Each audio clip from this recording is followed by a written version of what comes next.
Warahmatullahi wabarakatuh. Alhamdulillahirabbil alamin. Allahumma shalli ala sayyidina Muhammad amma ba'd. Alhamdulillah saya di sini diberi kesempatan.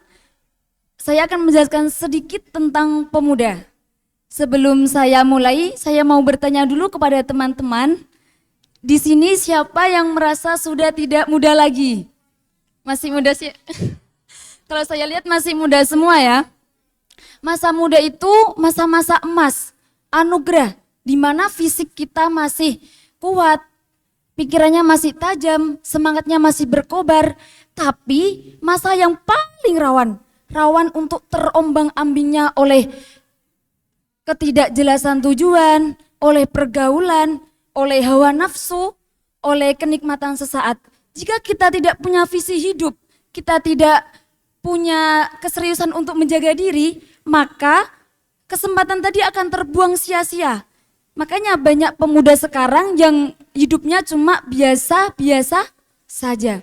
Yang hanya menunda-nunda mimpi, gampang terpengaruh, gampang tidak punya tujuan, bahkan hilangnya nilai-nilai agama. Banyak pemuda sekarang yang hidupnya cuma untuk rebahan, scroll HP berjam-jam, apalagi nongkrong tak kenal arah, main game tak kenal waktu. Naudzubillahi min dzalik. Padahal Islam memandang pemuda itu sebagai penentu masa depan peradaban. Seperti yang dikatakan oleh penyair dari Mesir yang bernama Syekh Mustafa Al-Ghalaya lewat syair indahnya, beliau berkata, sesungguhnya di tangan pemuda ada urusan umat dan setiap langkahnya itu bergantung keberlangsungan hidupnya bangsa. Siapa pemuda di sini yang dimaksud? Pemuda itu tidak melulu soal usia, tapi jiwa muda, masih semangat, idealisme, keteguhan dalam kebaikan. Nabi Muhammad SAW bersabda, la tazulu qadama abdin yaumal qiyamati hatta yus'ala an umrihi fima afnahu wa an ilmihi fima fa'ala wa an malihi min aina iktasabahu wa fima anfaqahu wa an jismihi fima ablahu wa an syababihi fima ablahu. Tidak akan bergeser kaki seorang hamba sedikit pun pada hari kiamat kecuali dia ditanya 5 perkara, yang salah satunya itu ditanya tentang masa muda. Untuk apa ia habiskan waktunya. Jadi masa muda itu ada pertanggungjawabannya. Allah bakal menanyai ke kita untuk apa? Tenaga kita, waktu kita, potensi kita. Banyak pemuda sekarang yang cerdas tapi hidupnya itu cuma untuk rebahan, cinta-cintaan, eksis di dunia sosial. Terus banyak yang mengejar popularitas kosong di dunia maya. Padahal Allah menciptakan kita untuk sesuatu yang jauh lebih besar. Wa ma khalaqatul jinna wal insa illa liya'budun. Dan aku tidak menciptakan jin dan manusia melainkan hanya untuk beribadah kepadaku. Kalau dilihat ini kayaknya pemudanya keren-keren semua ini. Jadi jangan hidup yang biasa-biasa saja. Gimana caranya? 1, punya visi hidup akhirat. Jadi jangan cuma mikirin hidup hari ini, tapi pikirkan, siapkan untuk bekal akhirat. Yang nomor 2, isi waktu dengan ilmu dan amal. Tapi bukan Kang Ikhlasul Amal ya. Dengan belajar, dengan murojaah, dakwah, bersosialisasi, bisa konten di media sosial dengan konten yang baik. Yang nomor 3, tolak lingkungan yang buruk. Pemuda yang, jadi gak semua tren itu bagus dan kita ikuti. Pemuda yang hebat berani berkata tidak pada dosa. Yang nomor 4, berada di lingkungan islami, dekat dengan ulama, dekat dengan masjid, begitu ya teman-teman.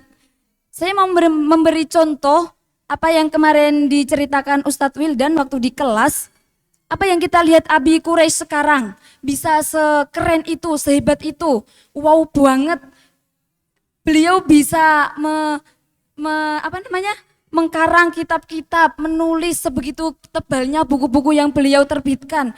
Kalian jangan melihat Apikurus yang sekarang, tapi lihatlah masa mudanya beliau, gimana beliau belajarnya bersungguh-sungguh, begitu ya, gimana nasib kita. Jadi kalian mau pilih menjadi pemuda yang biasa-biasa aja atau yang luar biasa?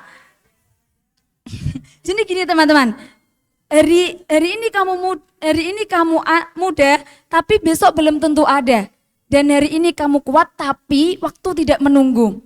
Jadi jangan sia-siakan masa mudamu. Nanti kita yang akan menyesal sendiri.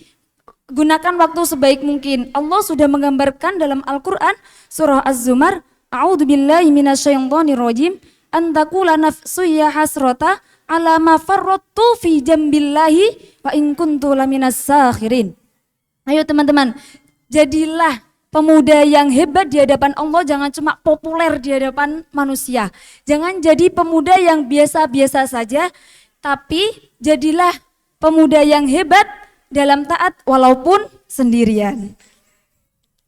Allah dan Rasulnya sudah menjanjikan keutamaan pemuda yang luar biasa. Dalam kitab Sahih Bukhari dijelaskan pemuda yang tumbuh dalam ibadah kepada Rabb-nya, maka dia akan mendapat naungan Allah di mana tidak ada naungan selain naungannya.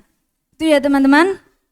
Semoga Allah memberi kita kekuatan untuk tidak pernah merasa puas dengan hal-hal yang biasa, agar mengisi hidup kita dengan amal solih, dengan berilmu, dengan amal kebaikan, dan semoga Allah memberikan kita naungannya besok fi yaumil qiyamah. Ya Rabb, jadikanlah kita pemuda-pemudi yang Engkau cintai, yang Engkau jauhkan dari dosa, dan yang Engkau angkat derajatnya karena istiqomah dan ketakwaannya. Wal afu minkum ma asabaka min hasanatin faminallah wa ma asabaka min sayyi'atin famin nafsik. Tsumma assalamu alaikum warahmatullahi wabarakatuh.